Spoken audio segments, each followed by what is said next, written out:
جنہوں نے اللہ کو بھلا دیا، اللہ نے انہیں ان کی ذاتوں سے بے خبر کر دیا، انہیں اپنے نفع نقصان کا علم نہ رہا، انہیں پتہ ہی نہ رہا کہ ہماری زندگی کا مقصد کیا ہے، مقصود حیات کیا ہے۔ جو لوگ اللہ کو بھول گئے، اللہ فرماتا ہے اللہ نے انہیں ان سے غافل کر دیا۔ اللہ جب کسی سے ناراض ہوتا ہے تو ہدایت چھین لیتا ہے، اسی لیے ہمیں ہر روز ہر نماز کی ہر رکعت میں ہدایت مانگنی ہوتی ہے۔ اہدنا الصراط المستقیم، ہر روز مانگتے ہیں، ہر نماز میں مانگتے ہیں، ہر رکعت میں مانگتے ہیں، اللہ ہمیں ہدایت پہ گامزن رکھنا۔ اللہ جب کسی سے ناراض ہوتا ہے تو ہدایت کے دیے بجھ جاتے ہیں، چراغ ہدایت بجھا دیے جاتے ہیں، اندھیروں میں بھٹکنے لگتا ہے، شیطان اس کو دھوکے میں مبتلا کر دیتا ہے، اسی زندگی کو مقصود زندگی سمجھ لیتا ہے، اس سراب کو آب حیات سمجھ لیتا ہے، اور ساری زندگی بھٹکتے بھٹکتے ایک دن اچانک جب سامنے موت آتی ہے تو پھر آنکھیں کھلتی ہیں، لیکن پھر پچھتانے کا کیا فائدہ۔ تو کہا جو لوگ اللہ سے غافل ہو جاتے ہیں اللہ جل شانہ انہیں ان کی ذاتوں سے بے خبر کر دیتا ہے، وہ خود آشنا بھی نہیں رہتے۔ جو خدا فراموش ہوتے ہیں وہ خود فراموش ہو جاتے ہیں۔ اور مجھے بتاؤ جو خود فراموش ہو جائے اس کے پلے بچا کیا؟ اقبال نے کہا تھا نا، اپنے من میں ڈوب کر پا جا سراغ زندگی، تو میرا نہیں بنتا تو نہ بن، اپنا تو بن۔ اور جو اپنا بھی نہ ہو، جس کو یہ بھی نہ پتا ہو کہ میں ہوں کون، میں کہاں ہوں، میرا مقصد زندگی کیا ہے، مقصد حیات کیا ہے، کھانا پینا اور لذتوں کا حصول، یہ تو چوپائے بھی کرتے ہیں، تو اشرف المخلوقات کاہے کا ہے۔ یہ زندگی تو ان کی بھی ہے کہ وہ اچھا کھاتے ہیں، تم تو ایک پاؤ بھر گوشت کھا لیتے ہو، اور شیر روز ایک ہرن جو ہے وہ چاٹ جاتا ہے، وہ تیرے سے زیادہ کھاتا ہے، تیرے سے زیادہ طاقتور ہے، ہاتھی کا جسم تیرے سے کہیں بڑا ہے، پرندے ہواؤں میں اڑتے ہیں، مچھلی پانی کی تہوں میں اتر جاتی ہیں، عقاب کی نظروں اور بلندی پرواز کی دیکھنے والی ہوتی ہے، کرگس کہاں سے کہاں تک سونگ لیتی ہے، ان کی قوت شامہ تیرے سے بڑی ہے، لیکن اس کے باوجود بھی افضل تو، اشرف بھی تو، اور اللہ نے اپنی نیابت کا تاج تیرے سر پہ رکھا ہے۔ جب تو اپنے آپ سے ہی آگاہ نہیں ہے تو پھر تو ہے کیا؟ تو راز کن فقاں ہے، اپنی آنکھوں پر عیاں ہو جا، خودی کا رازداں ہو جا، خدا کا ترجمہ ہو جا، خودی میں ڈوب جا غافل، یہ سر زندگانی ہے، نکل کر حلقۂ شام و سحر سے جاوداں ہو جا، مسافے زندگی میں سیرت فولاد پیدا کر، شبستان محبت میں حریر و پرنیاں ہو جا، گزر جا بن کے سیلے تند رو کو ہو بیاباں سے،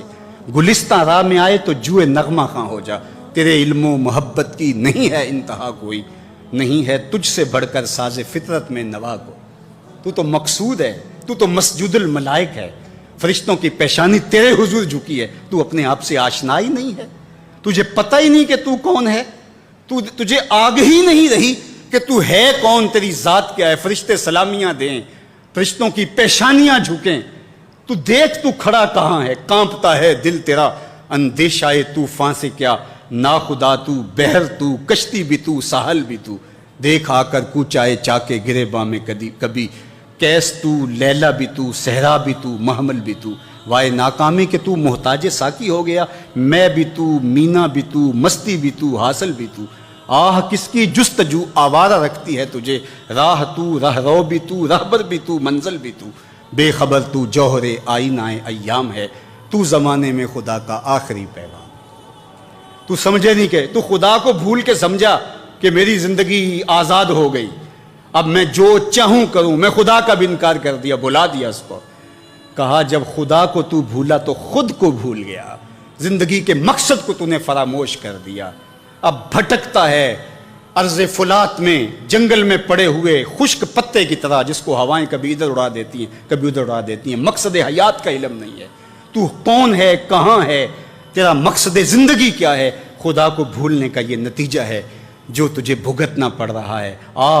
خدا آشنا ہو جا، خود آشنا ہو جائے گا، تجھے ذات سے آگہی ہو جائے گی، من کا شعور مل جائے گا، تجھے پتہ چلے گا کہ میں کون ہوں، میری زندگی کا مقصد اور مقصود کیا ہے۔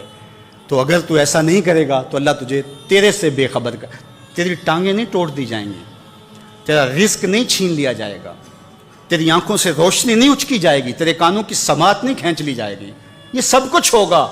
لیکن مقصد زندگی نہیں ہوگا۔ بندہ سمجھتا ہے میں نے انکار کیا تو کیا ہو گیا، میاں اللہ نے تجھ سے ہدایت لے لی۔ کسی زمانے میں ایک شخص نے عیسائیت قبول کر لی اسلام چھوڑ کے، تو کچھ لوگ اس کو سمجھانے کے لیے علاقے بھر کے علماء جمع ہو کے گئے کہ یہ عجیب ماجرا ہے، تم نے اسلام چھوڑ دیا؟ اس نے کہا ایک دن سخت سردی تھی اور میں نماز پڑھنے لگا تو بے وضو ہی پڑھ لی، اور بڑا ڈرا کہ یہ بہت زیادتی کی میں نے تو، لیکن مجھے ڈر لگ رہا تھا نماز کی حالت میں کہ کہیں اللہ کا قہر نازل نہ ہو جائے، لیکن کچھ بھی نہ ہوا۔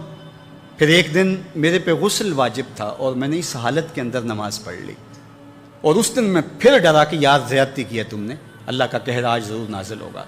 لیکن سلام پھرا، میں معمول کی زندگی گزارنے لگا۔ میں نے کہا اسلام تو دین ہی سچا نہیں ہے، میں اتنی توہین کی ہے، اتنی تذلیل کی ہے اس دین کی، لیکن مجھے کچھ نہیں ہوا، تو میں نے چھوڑ دیا اسلام کو۔ تو علماء نے کہا تو کہتا ہے مجھے کچھ نہیں ہوا، اللہ نے تجھ سے دین چھین لیا، تجھ سے دین چھین لیا، تیرے پلے رہا کیا؟ فَأَنْسَاهُمْ أَنفُسَهُمْ أُولَٰئِكَ هُمُ الْفَاسِقُونَ۔ کہا یہ بے حکم ہیں، نافرمان ہیں، جو اللہ کو بھلا دیں، اللہ کو فراموش کر دیں، یہ فاسق لوگ ہیں۔ لا یستوی اصحاب النار واصحاب الجنہ، اہل جنت اور اہل دوزخ برابر نہیں ہو سکتے۔ ایسا نہیں ہوگا کہ ایک ساری زندگی بدکاریوں میں گزارے اور ایک نیکوکار اللہ کی رضا کی سائے میں زندگی بسر کرے اور قیامت کے دن ایک جگہ کھڑے کر دیے جائیں، ایسے نہیں ہوگا۔ افنجعل المسلمین کالمجرمین، اللہ فرماتا ہے ہم ماننے والوں کو اور مجرموں کو کیا ایک جیسا کریں گے؟ ایسا نہیں ہوگا۔ اللہ تعالیٰ جل شانہ انصاف بھی کرے گا۔ ہاں، جس کو 33% نمبر دے کے پاس کیا جاتا ہے اس کی پوزیشن نہیں ہوتی، اس کو پاس ضرور کر دیا جاتا ہے، چلو اس کو سٹار لگا کے پاس کر دو، پوزیشن انہی کی ہوتی ہے جنہوں نے محنت کی ہوتی ہے، رت جگہ کاٹے ہوتے ہیں۔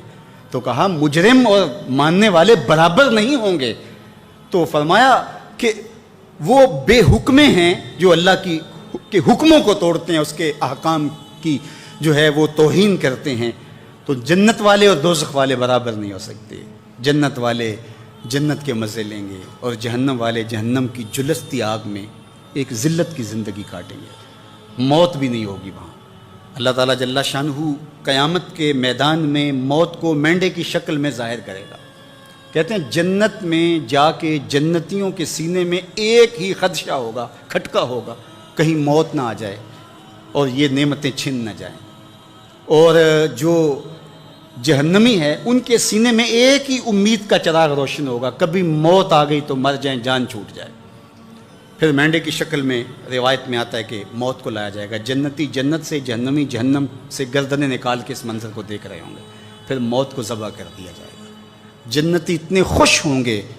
کہ اگر موت کو موت نہ آئی ہوتی تو یہ خوشی سے مر جاتے، اور جہنمی اتنے افسردہ اور دکھی ہوں گے کہ اگر موت کو موت نہ آئی ہوتی تو یہ صدمے سے مر جاتے۔ اب موت بھی نہیں ہے، جلو جہنم میں، اور یہ جنت والے فائز المرام، اصحاب الجنت ہم الفائزون، یہ کامیاب اور بامراد۔ اللہ اہل جنت سے کہے گا کہ اردیتم، کیا تم راضی ہو؟ تو وہ کہیں گے ہمیں کیا ہوا کہ ہم راضی نہ ہو، ہمیں تو وہ ملا کہ جس کا ہم تصور بھی نہیں کر سکتے تھے۔ میرے اور آپ کے آقا و مولا